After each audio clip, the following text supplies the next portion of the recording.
So my laboratory is interested in understanding the mechanisms by which aggregation-prone proteins contribute to neurodegenerative diseases. And many of the diseases that we study here at this meeting have protein aggregation as a component. So these aggregates can accumulate outside of neurons, like in Alzheimer's disease. These are amyloid plaques. Or within neurons, neurofibrillary tangles, or cytoplasmic inclusions, like Lewy bodies in Parkinson's disease.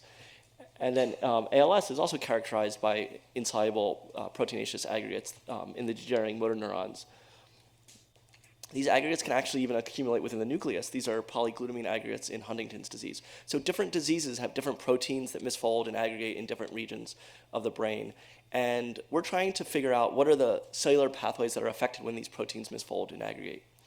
And it's sort of an interesting cell biological question because the genes that encode these proteins are expressed throughout the brain. Some of them, like TDP43, are expressed ubiquitously, yet the diseases are associated with cell type specific and neuron subtype specific deficits, suggesting the hypothesis that perhaps these proteins that are aggregation prone engage specific cellular pathways that certain neurons are just more susceptible to. So if we can try and understand which pathways these proteins, when they misfold, interfere with, then we may learn about ways of protecting those pathways.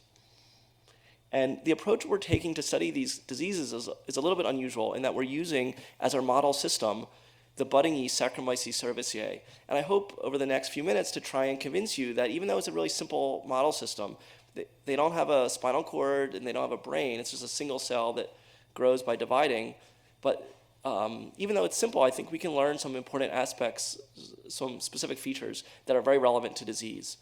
And so can we use yeast cells to study protein aggregation disease? And the idea is this, that all of the major cellular pathways are absolutely conserved from yeast all the way up to complicated neurons in our brain. And actually, like almost everything we know about cancer, right, started by studying how yeast cells divide from 1 to 2. And one of the Nobel prizes last year was for studies about how proteins are packaged from different parts of the cell and secreted, and all of that started from screens from yeast. So maybe we can use yeast, even though it's simple, to learn some clues about protein misfolding relevant to neurodegenerative disease. So I'm going to talk today about two diseases, one ALS and one Parkinson's disease. First, ALS. So the degenerating motor neurons of ALS patients are characterized by protein aggregate, and the identity of this protein component of the aggregates remained unknown until 2006 when Virginia Lee and John Trojanowski discovered that a component of these aggregates is the RNA-binding protein TDP43. So TDP43, as you know, is a nuclear RNA-binding protein that regulates splicing and other aspects of RNA metabolism. And in disease, it becomes sequestered out of the nucleus where it accumulates in these large round or Lewy body-like or skein-like aggregates.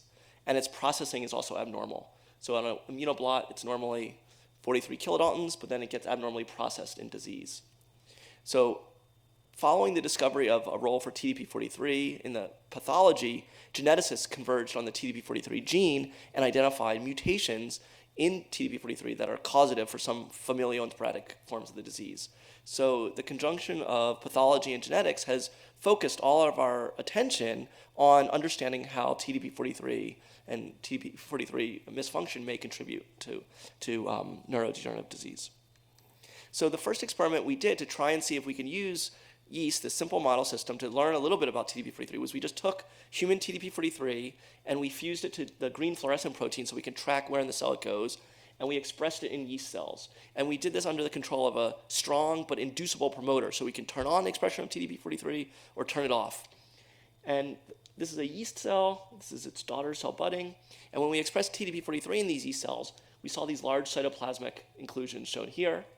And when we perform spotting assays, which we take yeast cells and we serially dilute them, and if they can grow, they form a colony. If they can't grow, they don't form a colony. Remember, we repress expression by growing them on glucose. We activate it by growing on galactose. So if we express GFP alone, the yeast cells can form colonies, no problem. But it's completely toxic if they're expressing TDP43 or GFP tag TDP43. So even though it's simple, we've recapitulated two of the important features of TDP43, right? Cytoplasmic aggregation and cytotoxicity. So we then performed experiments to try and define what are the regions of TDP-43 that are sufficient and necessary for aggregation. And to summarize work that's published, we defined that the C-terminal domain is absolutely required for aggregation and toxicity. And this was interesting because as we were doing these studies, the mutations were being identified. And every one of them, except there have been over 40, all of them except one are found in this conserved C-terminal domain, I think underscoring the ability of the yeast system to predict important aspects of TDP-43, misfolding, and aggregation properties. So as these mutations were being discovered, the next thing we wanted to do was to try and learn what are these mutations doing to the protein? What effect are they having on TDP-43? So each time the mutation would be reported, we would take it and introduce it into our yeast model system. We would verify that they would be expressed at comparable levels, blind ourselves to the identity of each construct, and then see what effect it had on yeast. And we found that the mutations in TDP-43 that cause ALS increase aggregation. More cells had aggregates and more aggregates per cell, with one of them, Q331K, being the most aggregation prone, even though expressed at the same level. And consistent with an increase in aggregation, we also found that these ALS-linked mutants were more toxic when overexpressed. Remember, they're expressed at the same level, but this guy, Q331K, which remembered was the most aggregation prone, is the most toxic in yeast, suggesting that perhaps at least one mechanism by which these mutations can contribute to disease is by accelerating aggregation and increasing toxicity. So those studies which we've published allowed us to learn some properties of TDP-43 that make it aggregation prone and some clues about what some of the mutants might be doing. But the main reason we started this in the first place was trying to figure out what's the mechanism of toxicity, right? And we reasoned that if we could figure out why TDP-43 was killing yeast cells, we might learn something that we could then generate some hypotheses to test in other systems. So we reasoned that we could perform an unbiased genetic screen, look for genes in yeast that could suppress or enhance the toxicity. And maybe if we could find things that can make them grow better or worse, that might tell us what was wrong in the first place. So the idea is that we have this yeast cell that's poised to express TDP-43, and then using the power of yeast genetics, we can overexpress every yeast gene one at a time, looking for genes that suppress or enhance the toxicity. Or we could delete each yeast gene one at a time. I mean, yeast is probably the most powerful model system on the planet. I have in my freezer in the laboratory a collection of all single gene knockouts, one by one, or a plasmid for every yeast gene that we could overexpress. And we could do all these interaction screens very quickly. So the first screen we did was an overexpression screen. Take our yeast cells that are about to express TDP-43, they're about to die, overexpress each yeast gene one at a time, look for things that can rescue them or make them worse. And this is the way some of the results from the screen look. We have 96 spots on these plates. Each spot represents yeast cells expressing TDP-43 and one other gene from our library. Most had no effect, but some of them, like this guy, is a suppressor of toxicity. These cells can grow better now, even in the face of TDP-43, because they're expressing another gene from the library. These guys grow worse, right? So this is an enhancer of toxicity. And one worry that we had when we're doing these screens is that we're putting these foreign human aggregation-prone proteins into yeast. And we were like TDP-43, and we worry we're getting many non-specific effects due to aggregation. And when I was a postdoctoral fellow in Susan Lindquist's laboratory at MIT, I performed very similar types of screens, but with a different protein, this one called alpha-synuclein, which is the disease protein for Parkinson's disease. Same screen, same library. So I just worried, now that I had my own laboratory, I would be getting all of the same genes, and it wouldn't be informative. But what's really neat is that the hits that we're getting from this TDP-43 screen in my own laboratory are virtually non-overlapping with the ones that I was getting as a postdoctoral fellow in the Lindquist lab, even though both proteins, alpha-synuclein and TDP-43, both aggregate in yeast. So this is important because this means we're not getting non-specific effects, right? We're hitting at the biology underlying these disease proteins. So we're very excited about this. And we have about 40 genes that when overexpressed either suppress or enhance toxicity. We've separated these into different functional categories like RNA-binding proteins, phosphatases, kinases. Even these ones that have unknown functions, I think there'll be some in there that'll be very informative. I'll tell you just as one example so you can see how we sort of think about these hits. One example of a gene that we found in the screen and what we've done to work our way up from that gene to understanding something about mechanisms.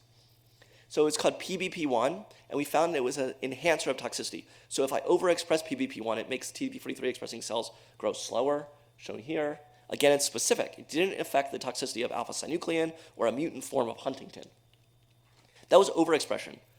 Conversely, if we delete PPP1, this suppressed toxicity. So wild-type cells express TDP43, they grow slower. If you delete PPP1, now it protects against TDP43. So means it's a dose-sensitive modifier, right? Upregulation enhances toxicity, deletion suppresses.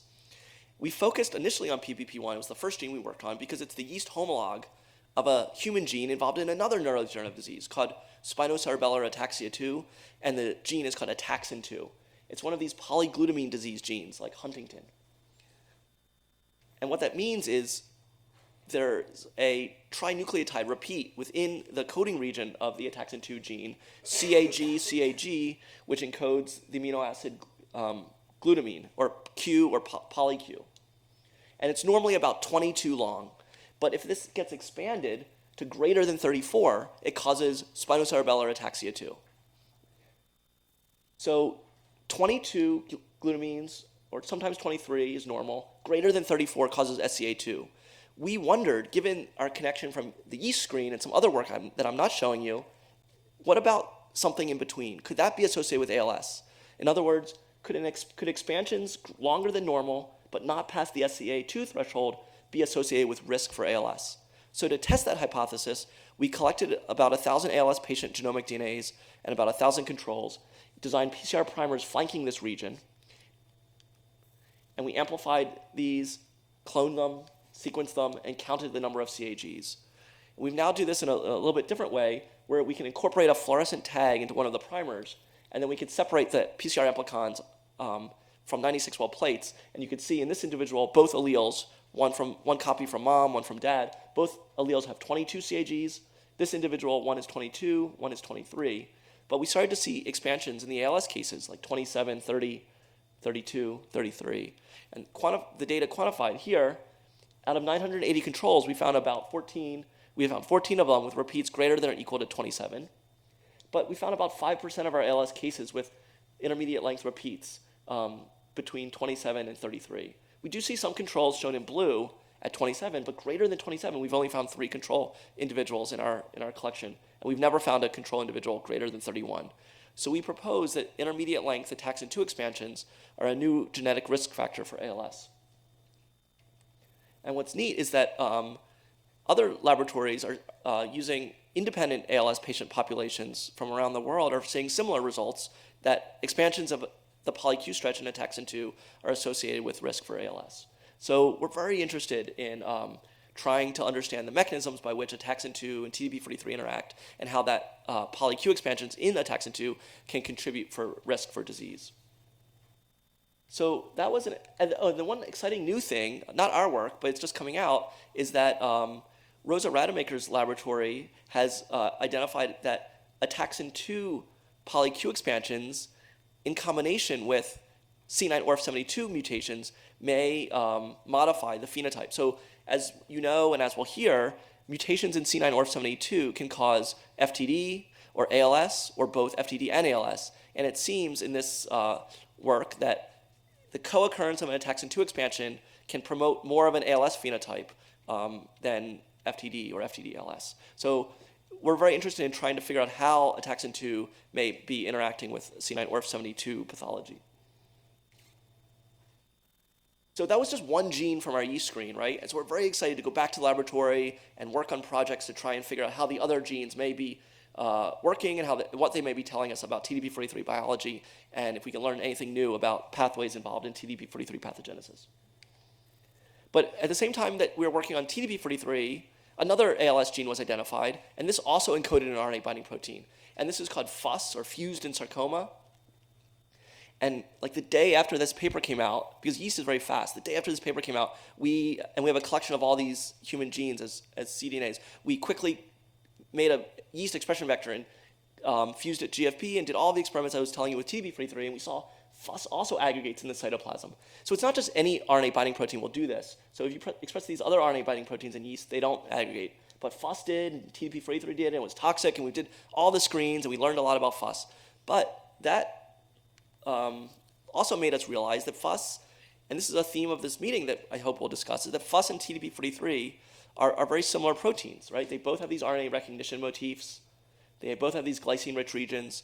Mutations in both of them cause ALS. And now in our lab, we knew that they both were toxic when we put them in yeast, and they both aggregated. So we just wondered, could there be more of these human proteins out there, like FUS and TDP43, and could we find them, and might they contribute to ALS? So to test that, we cloned all human genes encoding RNA-binding proteins that harbor these predicted to have these RNA recognition motifs, and we fused them to a fluorescent protein, and we transformed them into yeast, and just asked, it's a very simple experiment, could we find other human proteins that aggregate and are toxic in yeast? And we found a few of them. So here's TDP43 and here's FUS. We found other ones like EWSR1, TAF15, HNRMPA0, other ones that, when expressed in yeast, aggregate and are toxic. And we then performed a bioinformatic analysis to narrow the list down further, and we identified a Prion-like domain in FUS, TDP43, and 8 others from this screen. So what I mean by a Prion-like domain is this. So you've all heard of prions, right, as the infectious agent in the transmissible spongiform encephalopathies, like Creutzfeldt-Jakob disease in humans or mad cow disease in cows. And what's remarkable about these diseases is that the infectious agent, it's not a DNA or it's not a virus, it's actually a protein. And it's a protein that can exist in at least 2 different conformations. One, this normal soluble form, and then this self-templating prion form that has this amazing ability to corrupt this native form, corrupt it and template it to convert it into an amyloid-forming prion form. And in this way, an amyloid fiber will grow, and when this fiber breaks, it'll create new seeds, which they themselves will recruit more molecules. And in mad cow disease, this can spread throughout the food chain, and in the human Creutzfeldt-Jakob disease, it can spread throughout the brain from neuron to neuron, causing neurodegenerative disease in its wake. But yeast cells also have prions, and they're not always problematic. And in some cases, prions can actually be beneficial for yeast and can allow them to grow better under diverse environmental conditions. And the proteins responsible for these prions are known, at least some of them are known, and what they all have in common so far are these modular prion domains. And what I mean modular is that, if, for example, this one prion, SUP35, if I take that prion domain off of it, it'll no longer function as a prion. Or if I take that domain and put it on another protein like beta-galactosidase or GFP, it'll turn that protein into a prion. So these have key features, structural and sequence-based features, which my colleague, Oliver King, we were postdocs together. He, based on the known sequence and structural features of yeast prions, he developed an algorithm to scan the yeast proteome looking for new potential yeast prions. And he found, and it works, and he found about 20 new predicted yeast prions, and slowly but surely, these are being validated as bona fide yeast prions. So with Oliver, we said, hey, why don't you take your algorithm and turn it loose onto the human proteome? And it was really cool because what he found was that out of 20,000 human proteins, FUS ranked 13th, and TDP43 ranked 43rd. This is looking through the proteome for proteins that have domains similar to yeast prions. And if you just focus, there was a remarkable enrichment in RNA-binding proteins. And if you look at just RNA-binding proteins, FUS is number 1, TDP43 is 10th. So we're very excited about combining the yeast functional screen we did, looking for proteins that aggregate and are toxic in yeast, with this prion domain predicting program. And just by the way, a lot of people have always at meetings asked me if their protein has a prion domain. And Oliver recently published this algorithm he's used, and he made this web-based portal, so you can plug any protein you want into this program, and it'll generate a plot and a prion score, and it'll make a JPEG figure for your paper or anything you want. So it's a really useful program, so check that out. So, but based on his analysis, we were very interested in focusing on RNA-binding proteins between 1 and 10, those ranked 2 through 9, and EWSR1 and TAF15 ranked highly, so we're very interested in focusing on these. And through sequencing a large number of sporadic cases, we've found very rare missense variants that were absent in a large number of sequence controls. And as you can see, TAF15 is remarkably similar to FUS. It's in the same family as FUS, a family of 3 proteins called EWSR1, TAF15, and FUS. And there are other proteins on this list too, and I hope that this list will sort of spur others to investigate these further in ALS. And 2 on these in particular, HNRMPA2B1 and HNRMPA1, are really neat because while we were doing this yeast screen, my colleague Paul Taylor had been sequencing the exomes of 2 families with a related form of neurodegenerative disease called IBMPFD, and he discovered that the causative mutation in family 1 is a mutation in HNRMPA2B1, and the mutation that causes families 2 disease is HNRMPA1. 2 different proteins, but both mutations are in the same exact residue, the same exact mutation, and both are right in the middle of the prion domain and making it more prion-like based on Oliver King's algorithm and then validated by experiments in the lab. So this is like the quintessential example of what we're looking for, right? Disease-causing mutation in the prion domain of an RNA-binding protein that makes it more prion-like. So we propose that FUS and TDP43 could represent a tip of an iceberg, and that we strongly suspect that there could be many other neurodegenerative disease genes that encode RNA-binding proteins with prion-like properties. And I think now the technology's available for us to test this hypothesis, right? Now that it's becoming routine to sequence exomes and genomes, can we really just survey all of the RNA-binding proteins in sporadic ALS? And hopefully this resource will contribute to our understanding of mechanisms of ALS. And it could be a situation like this, where we all know that there could be a single variant in a single gene that is sufficient to cause disease, like the very aggressive variants in FUS that cause early onset ALS. But it's formally possible that there could be a scenario where 2 or 3 weaker variants in related RNA-binding proteins, such as the ones I proposed, could synergize with each other to also confer risk for disease. And we hope that this list of RNA-binding proteins that we've defined can empower studies to test that hypothesis. At the same time that we're trying to define the role of these proteins in disease, we're very interested in trying to figure out why do we have these RNA-binding proteins with these prion-like domains, right? Why are they so conserved through evolution? What is their role, right? It's not to give us disease, but maybe, and these are ancient, these domains are conserved from yeast to human. But one hypothesis could be that perhaps these RNA-binding proteins with prion-like domains play an important role in a conserved critical cellular process. This is the formation of RNA granules, such as stress granules or P-bodies. And the idea is that when cells are under stress, these RNA-binding proteins leave the nucleus and associate with these granules in an effort to sequester stalled messenger RNAs and translation initiation factors until stress dissipates, and then these granules are released and translation can resume. So this is a section of a spinal cord motor neuron. You could see RNA-binding proteins, in this case TDP43, diffuse in the nucleus, and then you can imagine under situations of stress, it'll leave the nucleus, associate with these pre-inclusions or these stress granules, and then just think about this as over the lifetime of stress, repeated stress, it's leaving and re-entering the nucleus. Perhaps if this becomes dysregulated, accelerated maybe by mutation or injury or toxin exposure, TDP43 or other RNA-binding proteins might become modified in a way that prevents them from getting back to the nucleus.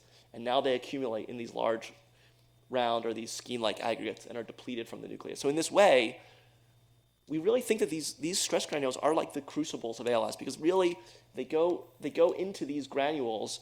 And by the way, some of the major components of stress granules include proteases, kinases, and ubiquitin-modifying enzymes, all of which may act on TDP43. And in this crucible, TDP43 can be modified and changed in a way that prevents it from resuming its normal function. So we think if we understand the regulators of stress granules, those genes and pathways that form them and those that help disform them or disassociate them, those will give us some clues about how to antagonize this process if necessary.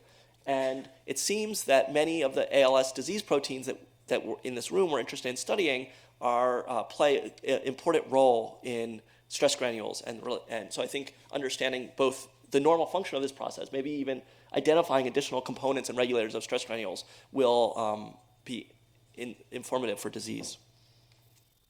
And from the prion domain angle of things, it's an intriguing phenomenon in neurodegenerative disease field is the idea that proteins beyond that special case, that prion protein, beyond those can actually be able to, disease may be able to spread in a prion-like manner from neuron to neuron. And it's intriguing to speculate that perhaps the prion domains of FUS and TDP43, which we've defined, may mediate this spread, and experiments will be designed to test that.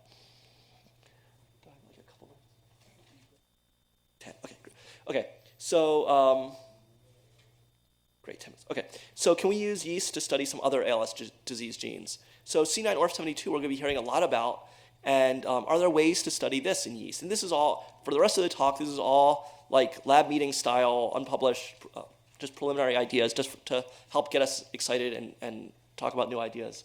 So as we'll hear, the most exciting discovery in ALS is the discovery that mutations in the hexanucleotide repeat expansions in the C9orf72 gene are the most common cause for FTD and ALS.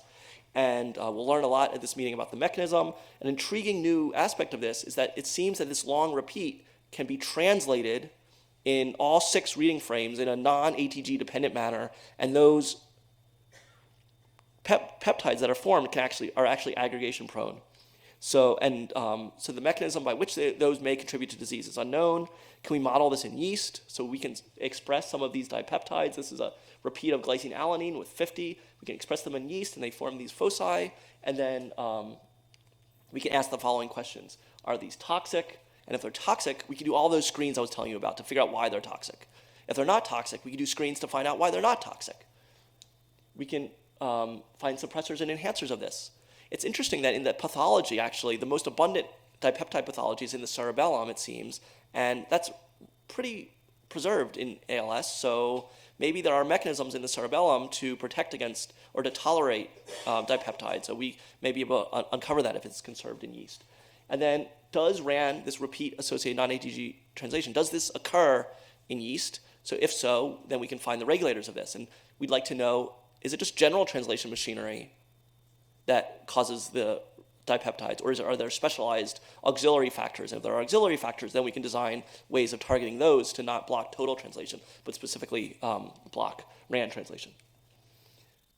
Okay, so the last part is a new story we're working on involving Parkinson's disease.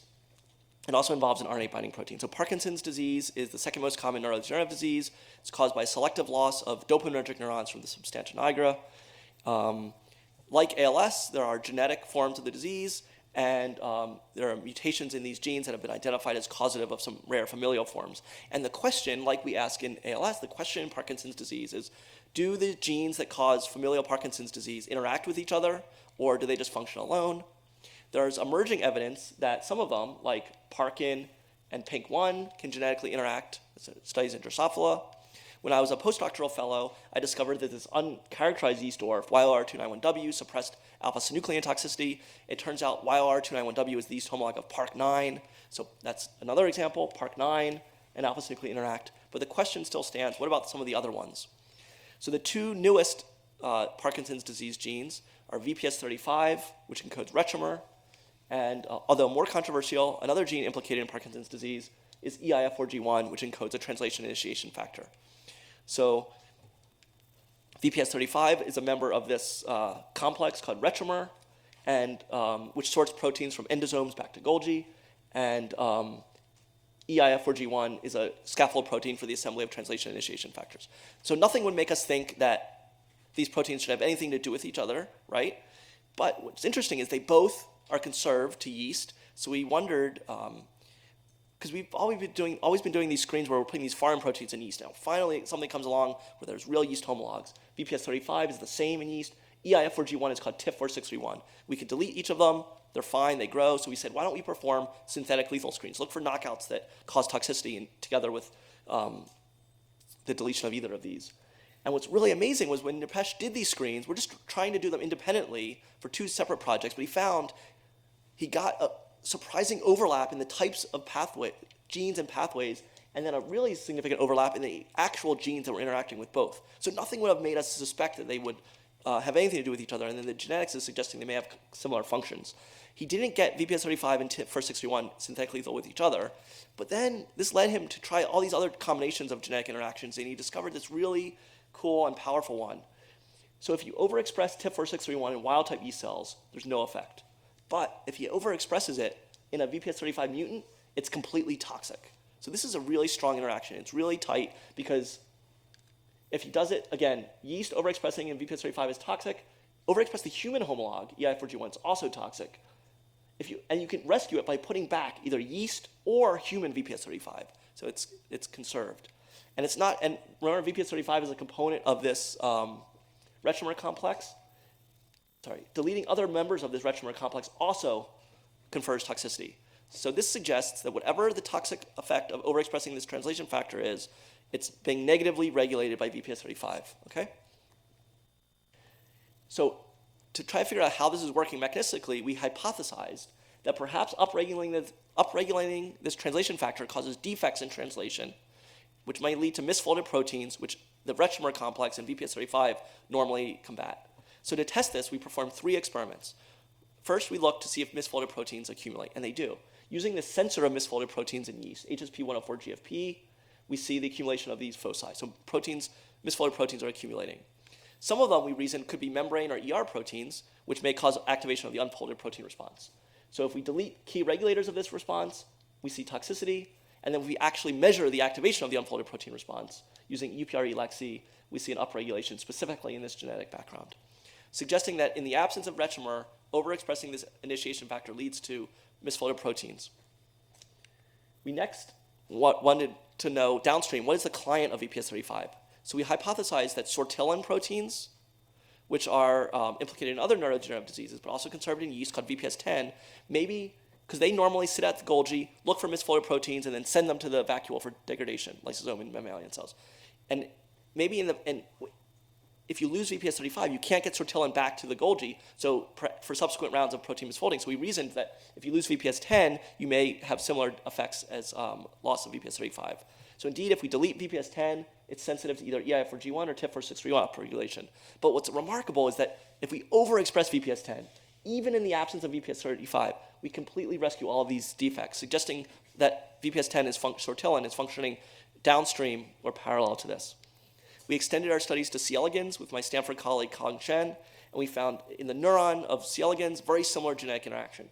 Upregulation of EIF4G1 causes synapse formation defects, specifically in VPS35 mutants, quantified here. And we next wanted to test if this was connected to alpha-synuclein, a key protein. This is like the TDP43 of Parkinson's disease. It aggregates in the dopaminergic neurons of nearly all Parkinson's cases. Deleting VPS35 enhanced alpha-synuclein toxicity, shown here in yeast, and caused its mislocalization in yeast. Back to worms. Upregulation of alpha-synuclein was more toxic in the VPS35 mutant, again showing this genetic interaction is conserved. And then to mice, in combination with Eliezer Maslia at UCSD, who has generated transgenic mice expressing alpha-synuclein. These lose neurons, shown here. Neurodegeneration in alpha-synuclein transgenic mice is rescued by overexpressing VPS35 by injecting a lentiviral construct, shown here, but not a point mutant form of VPS35 implicated in Parkinson's disease. And then knocking down VPS35 with shRNA makes things worse. And then finally, using staining patient samples, we found that VPS35 is a component of Lewy bodies, shown here in human disease. This just summarizes what I've said, but the main point is I think using this yeast screen, we've discovered an unexpected genetic connection between 2 seemingly disparate Parkinson's disease genes, connected them to a mechanism involving protein misfolding and a sortilin receptor, and then provided evidence that these gene products may interact with alpha-synuclein. The last thing that's cool is that just at nighttime, we're always looking at our genetic screen hits, and one of the top hits from our TIF463 synthetic lethal screen is a yeast gene called INP53. Its human homolog is synaptogenin 1. And just like a few months ago, 2 papers came out finding mutations in synaptogenin 1 as a cause of Parkinson's disease. So this is exciting because it sort of means our screen worked, right? We found a real Parkinson's gene. Those guys beat us on this one, but we have this long list of all these other ones with human homologs. So we're now sequencing those in Parkinson's samples. So hopefully that will provide insight into some additional genetic contributors to the disease. These are my collaborators. These are my funding. This is a neuron with a chain of CAGs around it. So thank you very much for listening. I'm really looking forward to interacting with everyone today.